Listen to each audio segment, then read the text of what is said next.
Top quality और consistent performance के लिए सिर्फ सिल्वर पंप्स नाम याद रखना। और मध्य प्रदेश के नरसिंहपुर में एक पुल पिछले 6 साल से निर्माणाधीन है। ऐसे में इलाके के स्कूली बच्चे खतरनाक तरीके से आवाजाही करने को मजबूर हैं। अपनी बिटिया को कंधा पर बाढ़ बारिश के बीच स्कूली बच्चों का स्कूल जाना कितना खतरनाक हो गया है, इस वीडियो को देखकर समझा जा सकता है। वीडियो नरसिंहपुर के गाडरवारा तहसील का है, जहां इमलिया जायाथारी गांव को जोड़ने वाला पुल पिछले 6 सालों से अधूरा पड़ा है। 6 सालों से जिस धीमी रफ्तार से पुल का निर्माण हो रहा है, उसे देखकर ये बता पाना मुश्किल है कि इस पुल का निर्माण आखिर कब पूरा होगा। ऐसे में स्कूली बच्चों को आधा सफर उफनती शक्कर नदी में उतरकर तय करना पड़ता है। अधिकतर छोटे बच्चों के अभिभावक उन्हें लेने के लिए आते हैं और अपने कंधे पर बैठाकर नदी पार कराकर पुल के पास लगी सीढ़ियों तक पहुंचाते हैं। लेकिन जिन बच्चों के अभिभावक उन्हें लेने के लिए नहीं आ पाते, वो खुद ही नदी के पानी में उतरकर नदी को पार करते हैं। ये हालात पिछले 6 सालों से बने हुए हैं। ऐसा इसलिए कि पिछले 6 सालों से नदी पर बन रहे पुल का काम रुका हुआ है। अधूरे बने पुल के चलते स्थानीय लोग इस खतरनाक सफर को करने के लिए मजबूर हैं। जब नदी का जलस्तर खतरनाक स्तर तक पहुंच जाता है, तब आवाजाही करना मुश्किल हो जाता है और ऐसे में नदी से आवाजाही नहीं कर पाते और स्कूल जाना बंद हो जाता है। ये एक गंभीर समस्या है जिस पर प्रशासन को ध्यान देने की जरूरत है।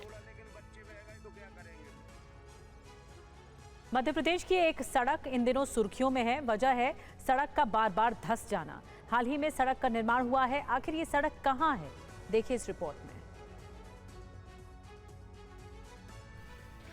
मामला मध्य प्रदेश के ग्वालियर का है, जहां चेतकपुरी की इस रोड पर एक बार फिर सभी की निगाहें हैं। हाल ही में चेतकपुरी की सड़क का निर्माण हुआ था, लेकिन ये धंस गई है। ऐसा एक बार होता तो समझ आता, लेकिन ऐसा कुछ हफ्तों में दूसरी बार हुआ है। लगातार सड़क धंसने की इन घटनाओं ने सड़क निर्माण के कार्य पर सवाल उठा दिए हैं। सड़क का बड़ा हिस्सा धंस जाने से रोड पर आवाजाही थम गई है। अब सड़क पर बने इस गड्ढे को भरने का काम जारी है। जिस वक्त सड़क धंसी, उस वक्त एक ऑटो वहां से गुजर रहा था, जो इस गड्ढे में गिरने से बाल बाल बच गया। सूचना मिलते ही अधिकारी मौके पर पहुंचे और गड्ढे को भरने का फरमान जारी कर दिया। करीब 2 हफ्ते पहले भी सड़क का एक हिस्सा धंस गया था, जिसके बाद विपक्ष ने सवाल उठाए।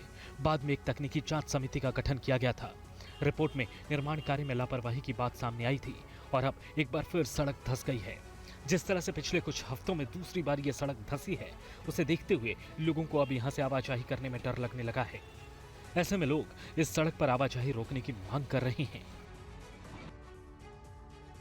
और महाराष्ट्र के नासिक में भी बारिश से दारणा बांध डैम लबालब भर गया है। बांध के कई गेट खोल दिए गए। गंभीर हालत को देखते हुए प्रशासन ने अलर्ट जारी किया है।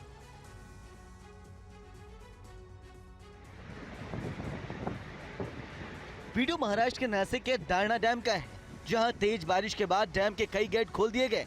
आज सुबह से दारणा डैम से कई हजार क्यूसेक पानी छोड़ा गया, जिसके बाद पानी काफी तेज रफ्तार से बह रहा है। पिछले कई दिनों से लगातार हो रही बारिश के कारण इगतपुरी तहसील के ज्यादातर नदियों और नालों का जलस्तर बढ़ा हुआ है, जिसके बाद दारणा धरण में भी जलस्तर तेजी से बढ़ रहा है। हालात से निपटने के लिए डैम प्रबंधन ने बांध के कई गेट खोल दिए हैं, जिससे पानी की निकासी हो सके। डैम के गेट खुलने के बाद नदी का जलस्तर लगातार बढ़ रहा है, जिससे कई इलाकों में बाढ़ का खतरा बढ़ गया है।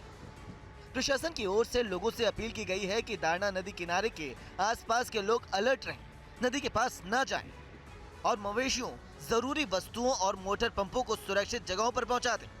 नदी में जल प्रवाह और भी बढ़ने की संभावना से इनकार नहीं किया जा सकता। इसके अलावा सभी संबंधित सरकारी अधिकारियों को भी जरूरी सावधानी बरतने के निर्देश दिए गए हैं, ताकि किसी भी आपात स्थिति से प्रभावी ढंग से निपटा जा सके।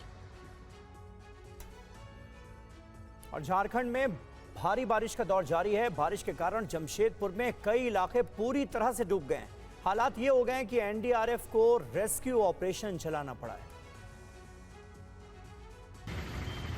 वीडियो झारखंड के जमशेदपुर का है, जहां खरकई और स्वर्ण रेखा नदी खतरे के निशान से ऊपर बह रही है।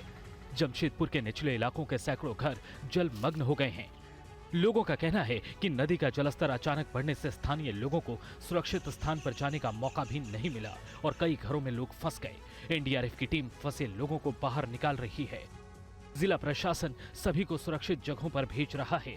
हालात को देखते हुए लोग डरे हुए हैं। खतरनाक तो है कि अचानक से पानी आ जाए अगर, तो जो लो लैंड एरियाज है वहाँ पानी घुस जाने से लोगों का नुकसान और जान की भी हानि हो सकती है। जिला आपदा प्रबंधन की टीम लगातार हालात पर नजर बनाए हुए है। बारिश के कारण जमशेदपुर के अलावा प्रदेश के कई इलाकों में बाढ़ जैसे हालात बने हुए हैं। कई गांवों से संपर्क टूट गया है और नदियां खतरे के निशान से ऊपर बह रही हैं। स्वर्ण रेखा नदी खतरे के निशान से करीब 3 मीटर ऊपर बह रही है, जबकि खरकई नदी का जलस्तर खतरे के निशान से करीब 6 मीटर ऊपर बह रहा है।